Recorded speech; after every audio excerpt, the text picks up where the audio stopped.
Aside from the added power, this is much more of a range-topping special trim than it is a significantly different model.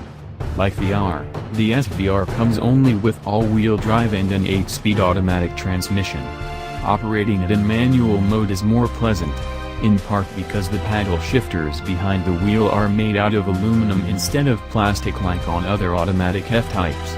They feel nice, and the transmission shifts quickly and authoritatively, the generous torque spread helping if you're a gear higher than would be ideal.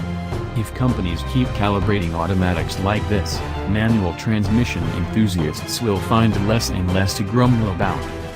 Hours away from that tunnel in Monterey, hilly country offered a more neutral sound stage on which to evaluate the car's charms. Long straights and tight wood-lined sections revealed that the free-breathing pipes produce a rawer and flatter note than the R's exhaust. It's still pleasant, but the active exhaust valves don't quite let out enough rumble at idle. If you're paying for the most special F-type around, you'd probably like to be reminded of it all the time. Ditch the fancy titanium valves and let the cat breathe free, I say.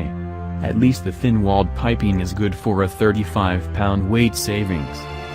Jaguar retuned the suspension for the SVR compared to the plain R. The front sway bar is thinner, the rear is thicker, and both the valving inside the continuously variable dampers and the software that controls them have been altered.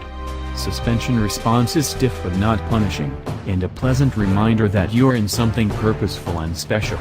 But in dynamic mode, the electric assist power steering calibration and the wider Pirelli P Zero tires make the car seem much dartier than it actually is. Rough patches are amplified through the steering wheel even when the Jaguar isn't bent out of shape. Turning off dynamic mode preserved all of the directness and accuracy, but quelled some of the frantic sawing at the wheel while also making the ride mellower. Maybe dynamic mode's unnaturally hyperactive steering feedback works better on the track, but it's best switched off when driving enthusiastically on country roads. In the midst of wrestling with the wheel, there were a few occasions when I overcooked it into a corner. Instead of scrubbing off speed, the SVR's electronics stepped in, and it felt a bit like some powerful unseen force was yanking the front end around. There are actually several unseen forces: the all-wheel drive system, electronic rear differential, and brake-based torque vectoring system on the rear axle all work hard to slingshot you from one corner to the next. The SVR still doesn't feel like a true rear-drive car, even with a 90% rear torque bias in normal situations. Turn-in is sharp in dynamic mode, but there's no denying that torque is being sent forward to give the front end a tug. To be fair to the SVR, it dealt with some hamsters to driving on imperfect pavement without swapping ends, which is pretty nice behavior for a 575 horsepower car that can hit 200 miles per hour. Not that I did.